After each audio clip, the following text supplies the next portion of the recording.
ಜಗದೀಶ್ ಶೆಟ್ಟರ್ ಸಹೋದರ BJP MLC Pradeep Shettar ಹುಬ್ಬಳ್ಳಿಯಲ್ಲಿ ಮತ್ತೊಂದು ಬಾಂಬ್ ಸಿಡಿಸಿದ್ದಾರೆ. 15 ದಿನಗಳ ನಂತರ ಕಾದು ನೋಡಿ ಏನಾಗುತ್ತೆ ಅನ್ನುವ ಕುತೂಹಲದ ಸುಳಿವು ಕೊಟ್ಟಿದ್ದಾರೆ.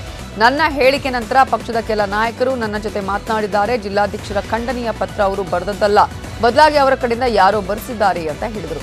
ಲಿಂಗಾಯತ ನಾಯಕರಿಗೆ ಆಗ್ತಾ ಇರುವ ಅನ್ಯಾಯದ ಕುರಿತು ಶೀಘ್ರವೇ ಬಹಿರಂಗಪಡಿಸಲಿದ್ದೇನೆ. ಇನ್ನೂ 15 ದಿನ ಕಾದು ನೋಡಿ ಅಂದಿದ್ದಾರೆ. ಬೇಸರ ಹೊಡೆದ ಇನ್ನೊಂದು 15 ದಿವಸ ಹೋಗಲಿ, ಕರೆಕ್ಟ್ ಆಗಿ ಮತ್ತೆ ವಿಚಾರಗಳನ್ನ ಹೇಳ್ತೇನೆ. ಒಳ್ಳೆ ವಿಚಾರನೇ ಹೇಳ್ತೇನೆ ನಾನು, ಒಳ್ಳೆ ವಿಚಾರನೇ ಹೇಳ್ತೇನೆ ನಾನು. ಬಾಂಬ್ ಇಲ್ಲ, ಬಾಂಬ್ ಮುಗಿದೈತೆ ನಿನ್ನೆ.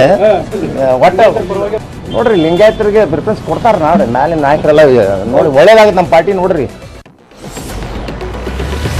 ರಾಜ್ಯದಲ್ಲಿ ಬರಪೀಡಿತ ತಾಲೂಕುಗಳ ಘೋಷಣೆ ಮಾಡಿಲ್ಲ ಸರ್ಕಾರ, ಬದಲಾಗಿ ಜಿಲ್ಲಾಧಿಕಾರಿಗಳ ಮತ್ತೊಂದು ಸಮಿತಿಯಿಂದ ಮತ್ತೊಂದು ವರದಿ ಸಿದ್ಧಪಡಿಸಲು ಸೂಚಿಸಿದೆ.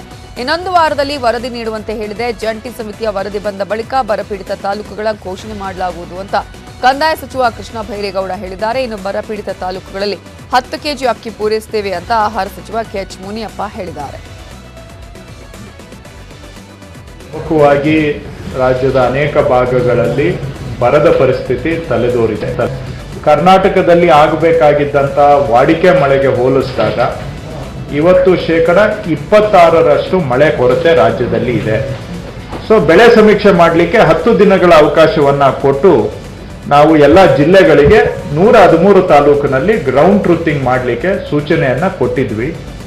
113 ತಾಲೂಕಿನಲ್ಲಿ 62 ತಾಲೂಕು ಕೇಂದ್ರ ಸರ್ಕಾರದ ಮಾರ್ಗಸೂಚಿ ಪ್ರಕಾರ ಬರ ಘೋಷಣೆಗೆ ಅರ್ಹ ಇರುವ ತಾಲೂಕುಗಳಾದ್ರೆ, ಇನ್ನ 51 ತಾಲೂಕುಗಳು ಯಾವ ಎಲಿಜಿಬಿಲಿಟಿ ಕ್ರೈಟೀರಿಯಾನ ಮೀಟ್ ಮಾಡಿಲ್ಲ ಅಂತ ತಾಲೂಕುಗಳಲ್ಲಿ ಮತ್ತೊಮ್ಮೆ ಬೆಳೆ ಸಮೀಕ್ಷೆ ಮಾಡಲಿಕ್ಕೆ ಇವತ್ತು ನಾವು ತೀರ್ಮಾನವನ್ನ ಮಾಡಿದ್ದೇವೆ. ಟೋಟಲ್ ಪಟ್ಟಿ 114 ತಾಲೂಕನ್ನು ಮಾಡಿದೆ. ಅದಕ್ಕೆ ವಿಶೇಷವಾಗಿ ಅಕ್ಕಿ ಕೊಡೋ ವಿಷಯವನ್ನು ಹೇಳಿದರೆ, ನಾವು 10 ಕೆಜಿ ಅಕ್ಕಿಯನ್ನು ಈ ಬರ ಇರುವಂತ ಎಲ್ಲಾ ತಾಲೂಕಿನಲ್ಲಿ ಕೂಡ ಕೊಡೋದಕ್ಕೆ ತಯಾರಿ ಮಾಡ್ಕೊಳ್ಳಿ. ಕೊಪ್ಪಳ ಜಿಲ್ಲೆಯಾದ್ಯಂತ ಮಳೆರಾಯನ ಅಬ್ಬರ ಜೋರಾಗಿದೆ. ನಿರಂತರವಾಗಿ ಸುರಿದ ಧಾರಾಕಾರ ಮಳೆಗೆ ಜನಜೀವನ ಸಂಪೂರ್ಣ ಅಸ್ತವ್ಯಸ್ತವಾಗಿದೆ. ಕುಷ್ಟಗಿ ತಾಲೂಕಿನ ಹನುಮನಾಳ ಗ್ರಾಮದ 10 ಮನೆಗಳಿಗೆ ಮಳೆ ನೀರು ನುಗ್ಗಿ ಜನ ಪರದಾಡಿದ್ದಾರೆ. ಕುಕನೂರು ತಾಲೂಕಿನ ಬೆಣಕಲ್ ಗ್ರಾಮದಲ್ಲಿ ಜಮೀನುಗಳಿಗೆ ನೀರು ನುಗ್ಗಿದ್ದು ಮೆಕ್ಕೆಜೋಳ, ಈರುಳ್ಳಿ ಸೇರಿದಂತೆ ಇತರೆ ಬೆಳೆಗಳು ನೀರು ಪಾಲಾಗಿದೆ. ಇನ್ನು ಭಾರೀ ಮಳೆಯಿಂದ ಯಲಬುರ್ಗಾ ತಾಲೂಕಿನ ಸಂಕನೂರು ಗ್ರಾಮದಲ್ಲಿ ಹಳ್ಳದ ತಾತ್ಕಾಲಿಕ ಸೇತುವೆ ನೀರಲ್ಲಿ ಕೊಚ್ಚಿ ಹೋಗಿದೆ. ಕಳೆದ ವರ್ಷ ಇದೇ ಹಳ್ಳದಲ್ಲಿ ದಾಟುವಾಗ 4 ಕೊಚ್ಚಿ ಹೋಗಿ ಸಾವನ್ನಪ್ಪಿದ್ರು. ಬಳಿಕ ವಾಹನ ಸವಾರರಿಗಾಗಿ ತಾತ್ಕಾಲಿಕ ಸೇತುವೆ ನಿರ್ಮಾಣ ಮಾಡಲಾಗಿತ್ತು. ಆದರೆ ಭಾರೀ ಸುರಿದ ಮಳೆಗೆ ಇದ್ದ ತಾತ್ಕಾಲಿಕ ಸೇತುವೆಯೂ ಕೊಚ್ಚಿ ಹೋಗಿದೆ.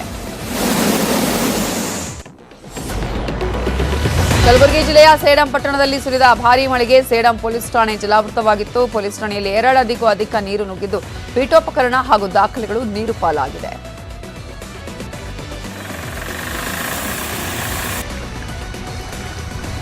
ಇತ್ತ ಜಿಲ್ಲೆಯ ಚಿಂಚೋಳಿ ತಾಲೂಕಿನ ದೋಟಿಕೋಳ ಗ್ರಾಮದಲ್ಲಿ ಮಳೆ ಆರ್ಭಟ ಮುಂದುವರೆದಿದ್ದು ಸೇತುವೆ ತುಂಬಿ ಹರಿತಾ ಇದೆ. ಆದರೆ ವ್ಯಕ್ತಿಯೋರ್ವ ಕುಡಿದ ಮತ್ತಿನಲ್ಲಿ ಸೇತುವೆ ದಾಟೋದಕ್ಕೆ ಹೋಗಿ ಕೊಚ್ಚಿ ಹೋಗ್ತಿದ್ದ. ತಕ್ಷಣ ಅಲ್ಲೇ ಇದ್ದ ಗ್ರಾಮಸ್ಥರು ಕೊಚ್ಚಿ ಹೋಗ್ತಿದ್ದ ಮಾರುತಿ ಅನುವಾತನನ್ನ ಬಲೆಯ ಮೂಲಕ ರಕ್ಷಿಸಿದ್ದಾರೆ. ಮಳೆ ಅವಾಂತರಕ್ಕೆ ಚಿಂಚೋಳಿಯ ಸುಲೇಪಟ್ ಗ್ರಾಮದಲ್ಲಿ ಮಳೆಗೆ ಕಬ್ಬು ಬೆಳೆ ನಾಶವಾಗಿದೆ. ಭಾರೀ ಮಳೆ ಹಿನ್ನೆಲೆ 2 ಎಕರೆ ಕಬ್ಬು ಸಂಪೂರ್ಣ ನಾಶವಾಗಿದ್ದು ರೈತ ಕಂಗಾಲಾಗಿದ್ದಾರೆ.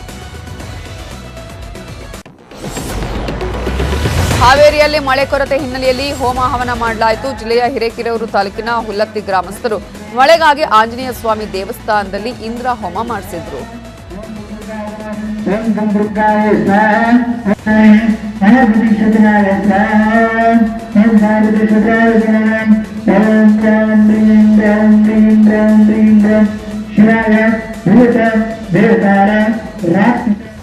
ಮೋಡ ಬಿತ್ತನೆ ಕಾರ್ಯವೂ ಆರಂಭ ಆಗಿದೆ. ಮೋಡ ಬಿತ್ತನೆಗೆ ಸಚಿವ ಎಚ್.ಕೆ. ಪಾಟೀಲ್ ಚಾಲನೆ ಕೊಟ್ಟರು. ನಿನ್ನೆ ರಾಣೆಬೆನ್ನೂರು ಕ್ಷೇತ್ರದ ಶಾಸಕ ಪ್ರಕಾಶ್ ಕೋಳಿವಾಡ ಮೋಡ ಬಿತ್ತನೆ ಕಾರ್ಯ ಮಾಡಿದ್ರು.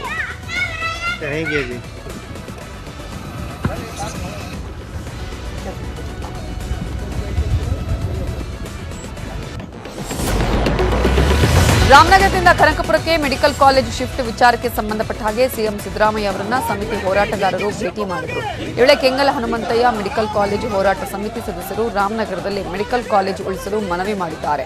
ಆದರೆ ಸಿಎಂ ಕನಕಪುರಕ್ಕೆ ಶಿಫ್ಟ್ ಮಾಡಿದ್ದೇವೆ ಅಂತ ಉತ್ತರಿಸಿದ್ದಾರೆ. ಹಿನ್ನೆಲೆ ರೊಚ್ಚಿಗೆದ್ದ ಹೋರಾಟಗಾರರು ಐಜೂರು ವೃತ್ತದಲ್ಲಿ ಪ್ರತಿಭಟನೆ ನಡೆಸಿ ಸಿಎಂ ಹಾಗೂ ಡಿಕೆ ಬ್ರದರ್ಸ್ ವಿರುದ್ಧ ಆಕ್ರೋಶ ಹೊರಹಾಕಿದರು.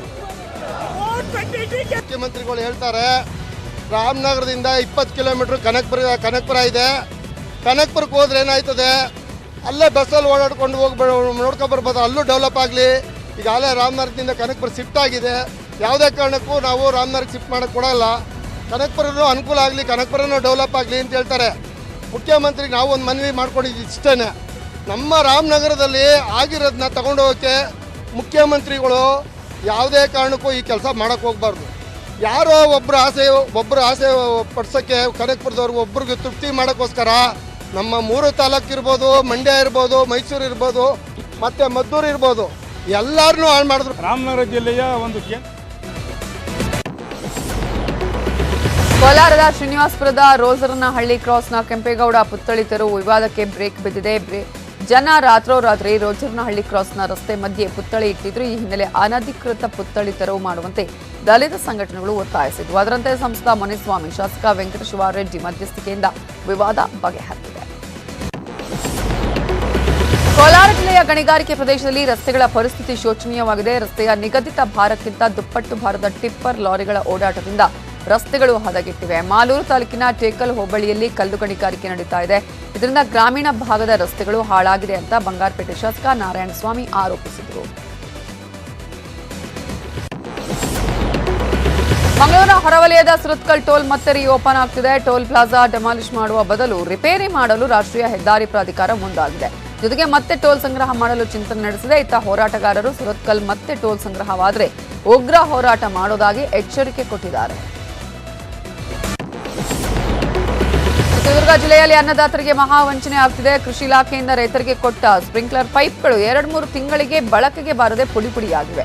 ಚಿತ್ರದುರ್ಗ ಜಿಲ್ಲೆಯ ರೈತರಿಗೆ ಪೈಪ್ ಏಜೆನ್ಸಿಗಳು ಲೋ ಕ್ವಾಲಿಟಿಯ ಪೈಪ್ ವಿತರಿಸಿ ಮಹಾ ಮೋಸ ಮಾಡುತ್ತಿವೆ. ತಪ್ಪಿತಸ್ಥ ಏಜೆನ್ಸಿಗಳ ವಿರುದ್ಧ ಸೂಕ್ತ ಕ್ರಮ ಕೈಗೊಳ್ಳುವಂತೆ ರೈತರು ಆಗ್ರಹಿಸಿದ್ದಾರೆ. ಇಲ್ಲದಿದ್ದರೆ ಹೋರಾಟದ ಎಚ್ಚರಿಕೆ ಕೊಟ್ಟಿದ್ದಾರೆ.